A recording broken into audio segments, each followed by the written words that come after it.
So hello friends, welcome to my YouTube channel PR knowledge centre. और हम पढ़ रहे हैं लूसेंट बुक और हम उसे ही कंटिन्यू करने वाले हैं।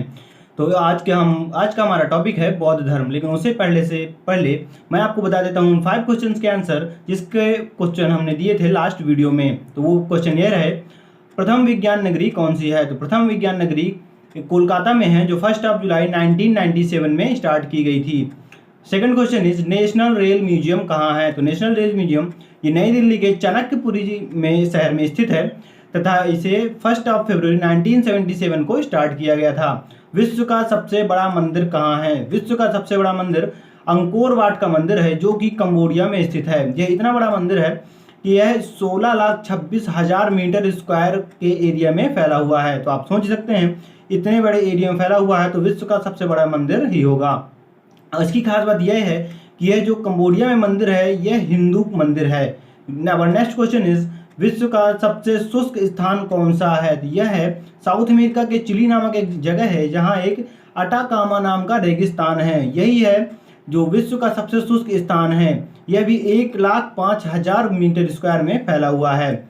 और अपना जो सबसे इंटरेस्टिंग क्वेश्चन था इस लास्ट वीडियो का हमारे, वह था कि किस देश ने अपने ही देश के राष्ट्रपति को फांसी की सजा सुनाई थी। वह देश है फ्रेंड्स पाकिस्तान।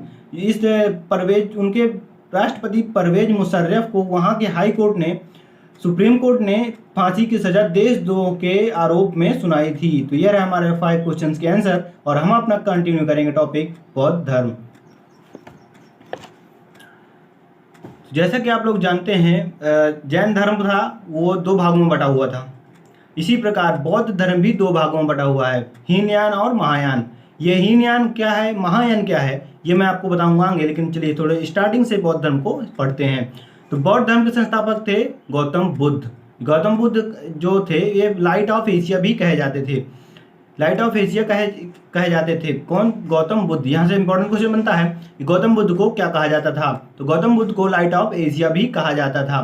तो गौतम बुद्ध के जीवन से संबंधित, यानी कि जन्म, गहत्याग और बहुत सारी जो घटनाएं, उनमें से कुछ प्रमुख घटनाओं से संबंधित इन्होंने कुछ चिन्ह बनाए हुए थे। यानी कि जो भी घटना होती थी उसे एक चिन्ह का स्वरूप दे दिया जाता था। तो उनमें से कुछ चिन्ह मैं आपको बताने वाला हूं जो कि इंपॉर्टेंट है। जब इनका जन्म हुआ तो प्रतीक चिन्ह बनाया गया कमल एवं सांड। इसके बाद इन्होंने गृह त्याग जब किया तो उस समय का प्रतीक चिन्ह था घोड़ा। उसके बाद इन्हें ज्ञान की प्राप्ति हुई, यानी कि ज्ञान की प्राप्ति हुई तो इसे पीपल का वृक्ष, और या कि उसे कहते हैं जो बोधि वृक्ष है, उसे इसका चिन्ह बनाया गया। इसका निर्वाण फ्रेंड्स मैं आपको आगे बताऊंगा क्या होता है। लेकिन अभी शॉर्ट में जान लेते हैं कि जब इनका निर्वाण प्राप्त हुआ यानी गौतम बुद्ध को, तो प्रतीक चिन्ह था पद चिन्ह, तथा जब इनकी मृत्यु हुई तो प्रतीक चिन्ह था स्तूप। जो अभी आप लोग सुनते होंगे कि जो 8 स्तूप बनाए गए थे वो इन्हीं की मृत्यु के स्वरूप में, यानी कि स्मरण स्वरूप में बनाए गए थे। इनकी मृत्यु के पश्चात ही बनाए गए थे। अब आ जाते हैं गौतम बुद्ध की जीवनी के बारे में थोड़ा सा जान लेते हैं। गौतम बुद्ध का जन्म हुआ कब? 563 ईसा पूर्व कपिलवस्तु के लुम्बिनी में हुआ। इनका जन्म कहाँ हुआ? 563 ईसा पूर्व कपिलवस्तु के लुम्बिनी नामक स्थान पर हुआ। इनके पिता का नाम शुद्धोधन था। शुद्धोधन जो कि शाक्य गण के मुखिया थे। यहाँ से इंपॉर्टेंट क्वेश्चन बनता है कि इनके पिता का नाम क्या था? शुद्धोधन। तथा जो गौतम बुद्ध थे किस गण से संबंध रखते थे? तो वह किस गण से संबंध रखते थे? शाक्य गण से संबंध रखते थे। इनकी माता का नाम माया देवी था। लेकिन इनकी माता जो थी वो 7 वर्ष की, जब यह गौतम बुद्ध हमारे 7 वर्ष के हुए तभी इनकी माता माया देवी की मृत्यु हो गई थी। इसके पश्चात इनकी सौतेली माँ प्रजापति गौतमी ने इनका लालन पालन किया। इनके बचपन का नाम सिद्धार्थ था। इनकी शादी, गौतम बुद्ध की शादी कुछ बहुत ही जल्दी हो गई थी, जो कि उस समय में, लेकिन इसे बहुत कम उम्र नहीं मानी जाती थी शादी के लिए। तो गौतम बुद्ध के विवाह हुआ कब? 16 वर्ष की आयु में। इनकी 16 वर्ष की अवस्था में आयु में विवाह हुआ और इनकी पत्नी का नाम था यशोधरा। इनकी पत्नी का नाम यशोधरा था। इंपॉर्टेंट क्वेश्चन है कि इनकी पत्नी का नाम क्या था? यशोधरा था। इनके पुत्र का नाम राहुल था। तो गौतम बुद्ध का विवाह कब हुआ? 16 वर्ष की आयु में हुआ। किससे हुआ? यशोधरा से हुआ। तथा इनका पुत्र कौन था? राहुल। एक समय यह जो इनके पिता शुद्धोधन थे वह शाक्य गण के मुखिया थे। तो मुखिया तो थे ही। यह एक बार अपने शहर, गौतम बुद्ध जो थे शहर भ्रमण के लिए निकले और इन्होंने काफ़ी सारी चीज़ें देखी। उन्होंने सबसे पहले देखा, एक बूढ़ा व्यक्ति देखा। उसके बाद उन्होंने देखा एक सन्यासी बैठा हुआ था, एक शव देखा। तो उन्होंने देखा, ये सब सोचा कि ये संसार में इतने दुख हैं, इतने कठिनाइयाँ हैं, इतनी परेशानियाँ हैं। तो उनके दिमाग में एक ऐसा पता नहीं क्या कुछ आया कि उन्होंने संसारिक संसार को त्याग करने का निश्चय कर लिया और अपने घर से किसी को बिना बताए रात को यह चले गए और संसार को त्याग कर दिया। यह इन्होंने 29 वर्ष की आयु में ही किया था। यहाँ से एक इम्पॉर्टेंट क्वेश्चन बनता है कि जो गौतम बुद्ध ने ग्रह त्याग किया उसे क्या कहा जाता है। जी हाँ दोस्तों, गौतम बुद्ध ने ग्रह त्याग किया उसे बौद्ध धर्म में महाभिनिष्क्रमण कहा गया है। यहाँ से इम्पॉर्टेंट क्वेश्चन यही बनता है कि ग्रह त्याग को बौद्ध धर्म में क्या कहा जाता है, महाभिनिष्क्रमण कहा गया है। गृह त्याग करने के पश्चात यह ज्ञान प्राप्ति की खोज में इधर उधर भटकने लगे और भटकते भटकते या फिर चलते चलते ये वैशाली पहुँचे। यहाँ इनकी मुलाकात अलार कलाम से हुई। इन्होंने अलार कलाम से यहाँ सांख्य दर्शन का ज्ञान प्राप्त किया। तो यहाँ से इंपॉर्टेंट क्वेश्चन बनता है कि गौतम बुद्ध के प्रथम गुरु कौन थे। तो गौतम बुद्ध के प्रथम गुरु थे अलार कलाम। यहाँ से सांख्य दर्शन की ज्ञान प्राप्त करने के पश्चात ये फिर आगे बढ़ गए और यहाँ से घूमते घामते पहुँचे कहाँ, राजगिरी पहुँच गए, जहाँ इनकी मुलाकात हुई रुद्र कराम पुत्र से हुई। यहाँ भी इन्होंने इनसे शिक्षा प्राप्त की। इस तरह सब जगह घूमते घूमते शिक्षा प्राप्त करते करते इन्हें 6 वर्ष बीत गए। इन्होंने बिना अन्न जल ग्रहण किए 6 वर्ष तक कठिन तपस्या की और ज्ञान प्राप्त करते रहे इधर उधर, लेकिन इन्हें अभी संपूर्ण ज्ञान की प्राप्ति नहीं हुई थी। लेकिन एक रात पूर्णिमा की रात को ऐसे इन्हें लग गया जैकपॉट क्या लगा कि यह फल्गु नदी के किनारे तपस्या कर रहे थे पीपल के वृक्ष के नीचे बैठकर। तो इन्हें जैकपॉट यहाँ लग गया कि यह इन्हें यहाँ एक संपूर्ण ज्ञान की प्राप्ति हो गई, एक तरह से पूरा ज्ञान प्राप्त हो गया। अब इसके पश्चात इन्हें संपूर्ण ज्ञान की प्राप्ति हो गई, तो यहाँ से इन्हें बुद्ध कहा जाने लगा। लेकिन इस कहाँ से, तो फ्रेंड्स याद रखिएगा, गौतम बुद्ध का नाम कहाँ से पड़ा, जब इन्हें संपूर्ण ज्ञान की प्राप्ति हो गई तभी से इन्हें बुद्ध कहा जाता था, नहीं तो इन्हीं का नाम क्या था, सिद्धार्थ था। अब जब गौतम बुद्ध को बोधि वृक्ष के नीचे ज्ञान प्राप्त हो गया, लेकिन जिस स्थान पर ज्ञान प्राप्त हुआ था उसका भी नया नामकरण कर दिया गया, उसे क्या कहने जाने लगा, बोध गया। तो जिस स्थान पर गौतम बुद्ध को ज्ञान प्राप्त हुआ वहाँ उसे कहा गया बोध गया। अब इन्हें ज्ञान तो संपूर्ण प्राप्त हो गया, इसके बाद क्या करते, ज्ञान का आचार थोड़ी न रखना थे उनको, तो इन्होंने अपना क्या प्रचार प्रसार, अपने बौद्ध धर्म का प्रचार प्रसार करना आरंभ कर दिया। और सबसे पहले इन्होंने अपना प्रथम उपदेश जो था वह सारनाथ में दिया। सारनाथ में इन्होंने अपना प्रथम उपदेश दिया। एक इम्पोर्टेंट क्वेश्चन बनता है कि गौतम बुद्ध जो थे इन्होंने अपना प्रथम उपदेश कहाँ दिया था। तो गौतम बुद्ध ने अपना प्रथम उपदेश सारनाथ में दिया था। एक इम्पोर्टेंट क्वेश्चन और बनता है यहाँ से कि सारनाथ में जो इन्होंने उपदेश दिया था वह किस भाषा में दिया था। सिर्फ सारनाथ में ही नहीं, गौतम बुद्ध ने लगभग जितने भी उपदेश दिए हैं अपने, वो सभी उपदेश एक जन समाज की भाषा में यानी कि पाली भाषा में दिए हैं, जो कि उस समय प्रचलित थी। सबसे अधिक उपदेश इन्होंने दिए हैं कौशल देश की राजधानी श्रावस्ती में। यहाँ से इम्पोर्टेंट क्वेश्चन बनता है कि बौद्ध धर्म के सबसे ज़्यादा प्रचार प्रसार करने के लिए गौतम बुद्ध ने सबसे ज़्यादा उपदेश कहाँ दिए, कौशल देश की राजधानी श्रावस्ती में दिए। बुद्ध ने अपना प्रथम उपदेश सारनाथ में दिया था। फिर से मैं रिपीट कर रहा हूँ, जो बौद्ध इन्होंने अपना उपदेश दिया सारनाथ में, तो इसे बौद्ध धर्म में कुछ कहा जाता है, इसे एक वर्ड दिया गया है, डिफाइन किया गया है। इसे बौद्ध धर्म में धर्म चक्र प्रवर्तन कहा गया है। क्या कहा गया है, जैसे कि गृह त्याग को महाभिनिष्क्रमण कहा गया है, उसी प्रकार उपदेश देने को धर्म चक्र प्रवर्तन कहा गया है। अब इनके प्रमुख अनुयायी शासक कुछ इनके जब उपदेश देते थे, बहुत राजाओं महाराजाओं के यहाँ भी उपदेश देते थे, वो भी सुनते थे। तो इनसे कुछ बहुत शासक क्या हुए, प्रभावित हो गए, यानी कि इनसे मोहित हो गए एक तरह से। तो उनके जो प्रमुख वो कौन थे, बिंबिसार थे, उदयन और प्रसेनजित, ये 3 शासक थे जो इनसे प्रभावित हुए थे और इनके अनुयायी बन गए थे, यानी कि इनके बौद्ध धर्म को फॉलो करने लगे थे। अब इनके जो वो बुद्ध धर्म की मृत्यु हो गई है। अब यहाँ पर 80 वर्ष की आयु में जब ये बुद्ध धर्म प्रचार प्रसार करते करते घूमते घूमते 80 वर्ष के हो गए और इनकी मृत्यु हुई। इनकी मृत्यु कहाँ हुई, इनकी मृत्यु कुशीनारा में भोजन करने के पश्चात हो गई थी। तो फ्रेंड्स याद रखिएगा, बुद्ध की मृत्यु कब हुई, मतलब 80 वर्ष की आयु में 483 ईसा पूर्व हुई थी। जिसे बौद्ध धर्म में महापरिनिर्वाण कहा गया है। बौद्ध धर्म में मृत्यु को क्या कहा गया है, तो उसे महापरिनिर्वाण कहा गया है। अब जो बौद्ध धर्म थे, गौतम बुद्ध थे, इनके अनुयायी थे, इन्होंने अपने अनुयायियों को दो भागों में बांट रखा था। पहले थे भिक्षुक और दूसरे थे उपासक। जो भिक्षुक वह थे जो गृह त्याग कर देते थे, अपनी फैमिली छोड़ देते थे और बौद्ध धर्म का प्रचार प्रसार करने के लिए बाहर चले जाते थे, जैसे गौतम बुद्ध की तरह का जीवन अपना लेते थे और प्रचार प्रसार करते थे, अपनी फैमिली को छोड़ देते थे। लेकिन जो उपासक होते थे वह अपने गृहस्थ जीवन में व्यतीत करते हुए बौद्ध धर्म का प्रचार प्रसार करते थे, यानी कि वह अपना घर नहीं छोड़ते थे। अब घर में गृहस्थ जीवन व्यतीत करते हुए ही अपना बौद्ध धर्म अपनाया और उसका प्रचार प्रसार करने लगे। अब यहाँ इसके बाद हम आते हैं कि बौद्ध धर्म जो था उसमें अनुयायियों का एडमिशन कराने के लिए, एक यानी कि प्रविष्ट कराने के लिए, प्रविष्ट को हम कहते हैं एडमिशन, अपनी भाषा में एडमिशन कह सकते हैं, उसे एक वर्ड दिया गया था, यानी कि जो भी एडमिशन आएगा उसे क्या कहा जाता है, उसे उपसंपदा कहा जाता है। तो उपसंपदा किसे कहा जाता है, जो बौद्ध संघ में प्रविष्ट होने को, यानी कि जो एडमिशन लेने को उपसंपदा कहा जाता है।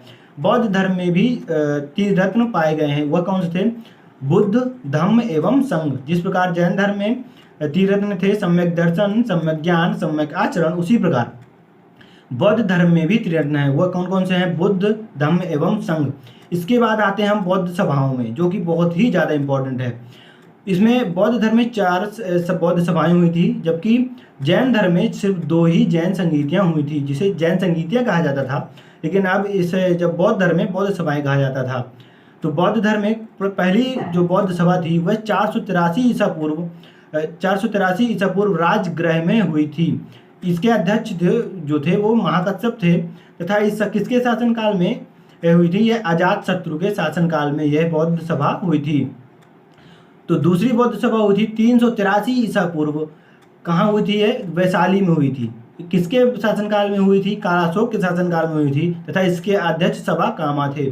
तृतीय बौद्ध संगीति 255 ईसा पूर्व हुई थी, कहाँ हुई थी, है पाटलिपुत्र में हुई थी। इसके अध्यक्ष थे मोगली पुत्र तिस्स, जो कि अशोक के शासनकाल में यह बौद्ध सभा हुई थी। चतुर्थ बौद्ध संगीति जो थी वह हुई थी ईस्वी की प्रथम शताब्दी में, यानी कि ईस्वी की स्टार्टिंग में ही हुई थी, तथा यह हुई थी कुंडलवन में। जिसके अध्यक्ष वसुमित्र अश्वघोष थे।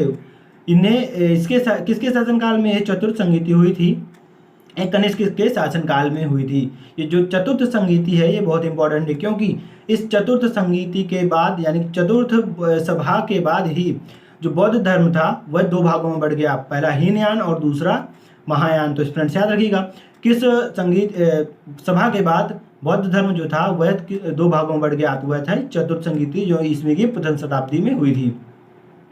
अब ये हीनयान कौन है और महायान कौन है।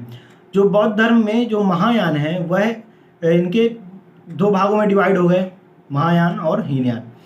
अब इनके मोटो भी अलग अलग हो गए, यानी कि जो अलग अलग अपना अपना इन्होंने मोटो बना लिया। तो जो महायान थे उन्होंने अपना मोटो बनाया बोधिसत्व। अब बोधिसत्व का यहाँ मतलब यह है, बोधिसत्व जो थे वह दूसरों को कल्याण में विश्वास रखते थे, यानी कि दूसरों को कल्याण में विश्वास रखते थे, दूसरों की सेवा करना, जन समाज करना, जन सेवा करना और अपने निर्वाण में विलम्ब करना, है कि लेट निर्वाण लेना। अब मैंने कहा था स्टार्टिंग में मैं आपको निर्वाण का मतलब समझाऊंगा, तो चलिए फ्रेंड्स मैं निर्वाण का मतलब समझा देता हूँ। निर्वाण का मतलब होता है सांसारिक सुख दुख और किसी सांसारिक चिंताओं से बिल्कुल एकदम त्याग कर देना, शांत हो जाना, एकदम किसी भी चीज़ से बिल्कुल भी मतलब नहीं रखना, एक जगह बैठकर समाधि में लीन हो जाना, तपस्या करते रहना और कुछ नहीं करना, एकदम शांत हो जाना, इसे निर्वाण कहा जाता है। तो जो महायान थे वह इसको नहीं मानते थे, वह जन समाज वो सोचते थे कि जितनी ज़्यादा से ज़्यादा जन सेवा हो सके उतना ही अच्छा है। इसके बाद जो आते थे हीनयान, हीनयान का जो आदर्श था, यानी कि मोटो था, वह था अरहत पद।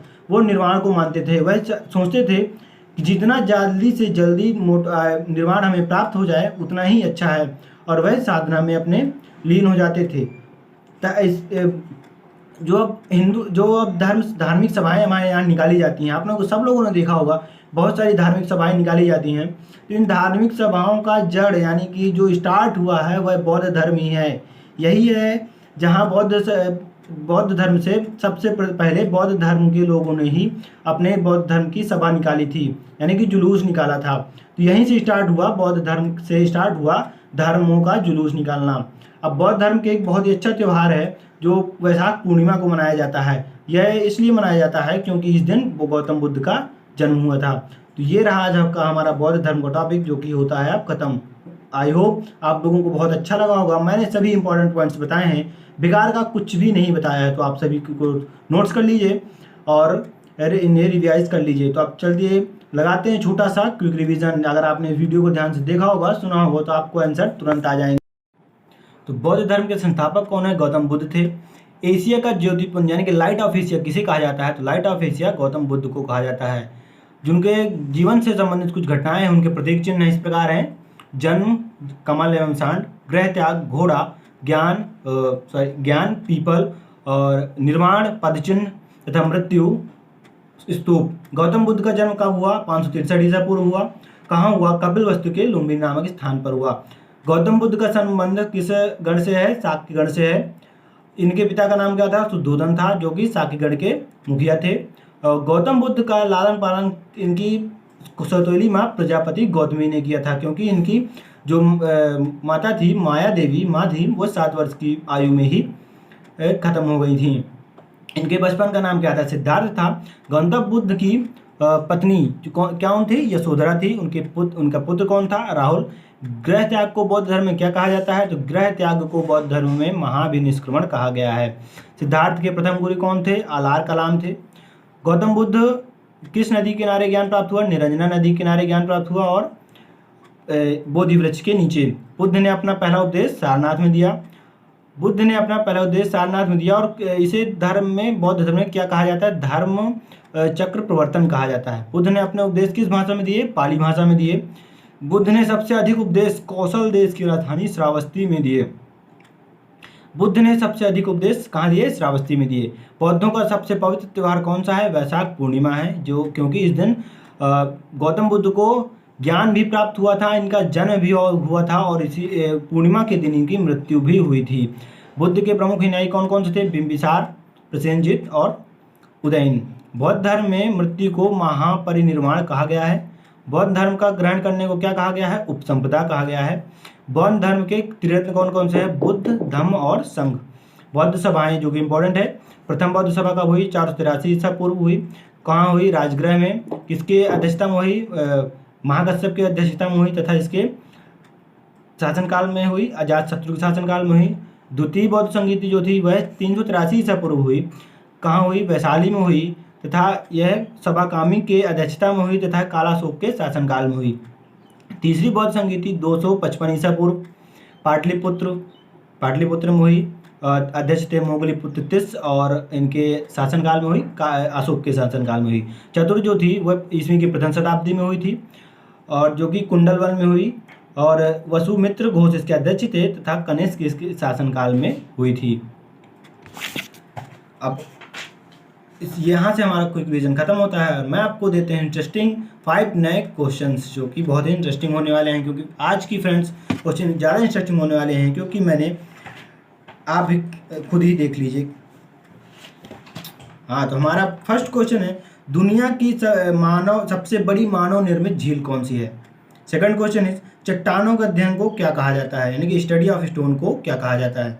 एंड इसके बाद जो क्वेश्चन है वो इंटरेस्टिंग होने वाली है। मैं आपसे कुछ पॉलिटिशियंस के जो पद होते हैं उनके सैलरी के बारे में पूछने वाला हूँ, कि जो प्राइम मिनिस्टर है उनकी पर मंथ सैलरी इंडिया के बारे में पूछने वाला हूँ कि इंडिया के प्राइम मिनिस्टर की पर मंथ सैलरी कितनी है, प्रेसिडेंट की पर मंथ सैलरी कितनी है, सुप्रीम कोर्ट के जज की पर मंथ सैलरी कितनी है, और स्टेट के गवर्नर की सैलरी कितनी होती है, और तथा उपराष्ट्रपति जो होते हैं उनकी सैलरी कितनी होती है।